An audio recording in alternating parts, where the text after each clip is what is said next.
हिमाचल में जनता ने रिवाज नहीं राज बदल दिया और राज बदलकर कांग्रेस को सत्ता का ताज भी सौंप दिया। बड़ी बात यह है कि इस बार के महासंग्राम में कांग्रेस ने महारथियों के बिना ही मैदान मार लिया। एक रिपोर्ट। हिमाचल से आई आवाज।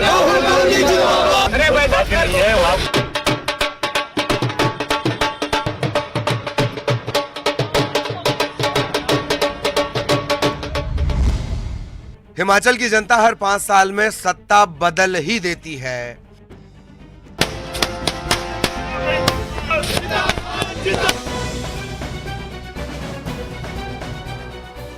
बीजेपी ने चुनावी रण में एक से बढ़कर एक योद्धा उतारे। एक आध दिन तो सभी 68 सीटों पर एक साथ तमाम महाबलियों की सेना उतार दी, लेकिन कांग्रेस को शिकस्त नहीं दे पाई क्योंकि उसके साथ जनता जनार्दन की ताकत थी। इस बार जो बेरोजगार है उन्होंने हमारा साथ दिया, हिमाचल की महिलाओं ने हमारा साथ दिया, सरकारी कर्मचारी अधिकारियों ने हमारा साथ दिया।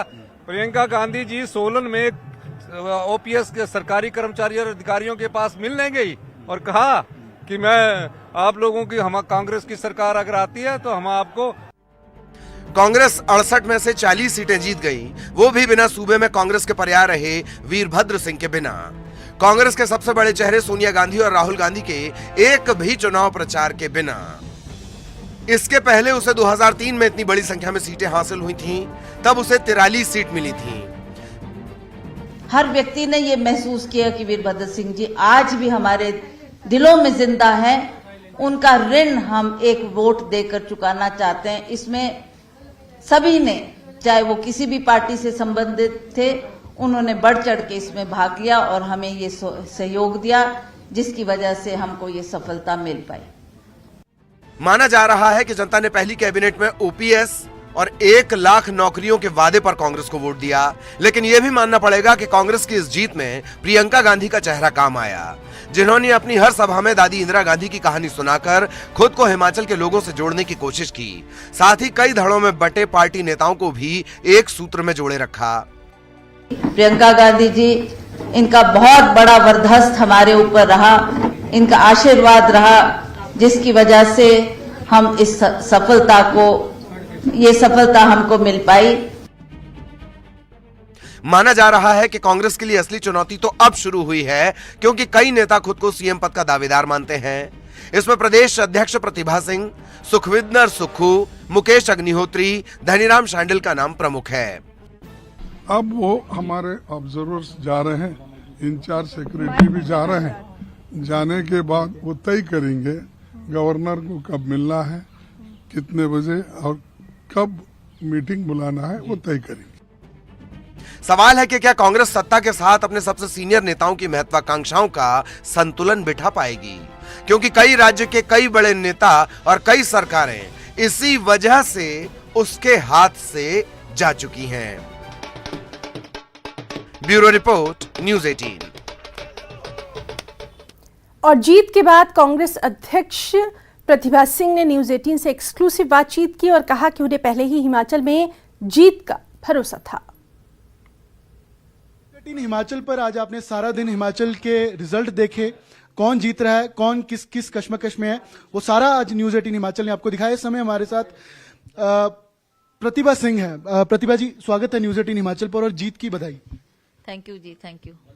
कैसे देखती हैं इस जीत को और इस समय आपके जहन में क्या आ रहा है जीत को लेकर? पूरी तरह आश्वस्त थे और हमें पता था कि इस बार कांग्रेस की सरकार हिमाचल प्रदेश में अवश्य बनेगी। उसके कुछ मुख्य कारण थे। एक तो नाकामियां बीजेपी की, 5 साल लोगों ने इनको मौका दिया, इनकी सरकार बनी, पर ये उनकी आशाओं पे खरे नहीं उतर सके। ना जयराम ठाकुर आज भी नहीं ये कह सकते कि ये मेरे कार्यकाल में ये काम हुआ। कोई बड़े काम तो आप छोड़ ही दो, पर छोटे मोटे कार्य भी नहीं हुए। और लोग आज भी वीरभद्र सिंह जी के कामों को देखते हैं कि उन्हीं के दिए हुए काम हैं, उन्हीं की दी हुई इमारतें हैं, उन्हीं के दी हुई सड़कें हैं। तो आज लोग उन बातों को याद करते हुए उन्होंने फिर से वीरभद्र सिंह जी के ही नाम पर वोट डाला है और कांग्रेस को विजय बनाया। अपने प्रेस कॉन्फ्रेंस में भी कहा कि लेगेसी भुलाई नहीं जा सकती, चाहे वो सियासत है, चाहे वो हाईकमान है।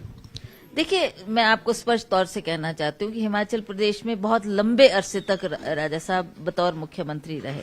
उनका जो काम बोलता है, उनके जो वचन है वो बोलते हैं। सभी जानते हैं कि वीरभद्र सिंह जी ने जो कहा वो किया, और इतना लंबे अरसे तक जिस आदमी ने शासन किया हो, लोगों का भला किया हो, हिमाचल प्रदेश को इस ऊंचाइयों तक पहुंचाया हो, तो क्या आप सोचते हैं कि उनके जाने के बाद लोग भूल जाएंगे उनके कार्य को, उनके कामों को, उनकी जो प्रेम था लोगों के प्रति, चाहे वो गरीब था चाहे अमीर था, सभी से वो ऐसा प्यार करते थे कि लोग ऐसा महसूस करते थे कि हमारे माई बाप है ये, हम इनको अपने बाप तुल्य समझते हैं, अपने बुजुर्ग तुल्य समझते हैं।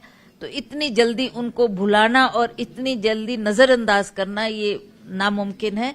लोग आज भी उसी जश्न से हॉली लॉज पहुंचे, लोगों ने राजा साहब के नाम के नारे लग रहे थे। बिल्कुल बिल्कुल, और उन्होंने उन्हीं के नाम पर आज ये जश्न मनाया गया, और उनके नाम के नारे आज जो हॉली लॉज में गूंज रहे थे, उनको लगा कि बहुत लंबे अरसे के बाद अब ये दिन देखने को आया है, तो लोग बहुत खुश थे। जब रिजल्ट आया आपकी आंखें नम थी, आप भावुक हो रहे थे उसमें। तो है ये इमोशनल मोमेंट्स होते हैं, इमोशनल मोमेंट्स कहते हैं इनको। तो these are such moments where you feel it from the heart, है ना, दिल से खुशी है और दिल से दुख है। तो ये ऐसे क्षण है जो स्वाभाविक तौर से आपकी आंखें उसमें छलक जाती है, और ये आपका दिल बोलता है, चाहे वो खुशी की बात है चाहे वो गम की बात है, तो उसमें इंसान का इमोशनल होना स्वाभाविक। आपने मंडी का भी जिक्र किया कि 1 महीने के बाद ही, राजा साहब के बाद आपने चुनाव लड़ा, उस कुर्बानी का नतीजा है कि इतना सब आपने सफर करके फिर आज रिजल्ट ये मिल रहा है, वो मेहनत का नतीजा है। देखिए, उपचुनाव जीतना कोई आसान बात नहीं थी, और उन कठिन परिस्थितियों में, जबकि समय भी मेरे पास बहुत कम था, 1 महीने के अंदर अंदर 17 हलकों का दौरा करना, वो भी दुर्गम से दुर्गम क्षेत्र, किन्नौर, पांगी, भरमौर, और ये दूर दराज के लाहौल स्पीति, दूर दराज के क्षेत्र थे जिनमें मैंने दौरा किया। पर इतना टाइम नहीं था मेरे पास कि मैं डिटेल में उस दौरे को कर सकी, पर लोगों ने इस बात को भांपा और लोगों ने इसको अपना इलेक्शन समझकर उन्होंने डोर टू डोर कैंपेनिंग की, और सभी पार्टी के कार्यकर्ताओं ने, सभी जो पदाधिकारी थे, उन्होंने इस बात को अपनी जिम्मेवारी समझते हुए जो काम किया, उसका अंजाम ये हुआ कि हम उस सीट को जीते। बाकी मुख्यमंत्री की रेस के लिए एक चर्चा है कि आपको भी, चाहे वो आपका कैडर है चाहे हिमाचल के लोग हैं, पर आप हाईकमान पर छोड़ रहे हैं कि हाईकमान फैसला ले। तो क्या अगर कोई इस तरीके का आपको लगता है कि मेहनत का फल लगा लीजिए, या कोई उस तरीके का पद जगह नहीं मिली, तो वो क्राइसिस या एक डिस्कम्फर्ट नहीं? आपको ये बात बोलना चाहती हूँ कि कर्म करना हमारा फर्ज था, काम करना हमारा फर्ज था। हमने काम किया, दिन रात मेहनत की, और हम पार्टी को जिता कर लाए। अब it is not for us to decide कि कौन लीडर होगा, कौन मुख्यमंत्री। पॉलिटिकल एस्पिरेशन तो होती है, आप मुख्यमंत्री के लिए we don't aspire, we don't run after chase, we have seen power from very close angle. Raj साहब 6 बार मुख्यमंत्री रहे, उनका भी हमने कार्यकाल देखा बड़े नजदीकी से।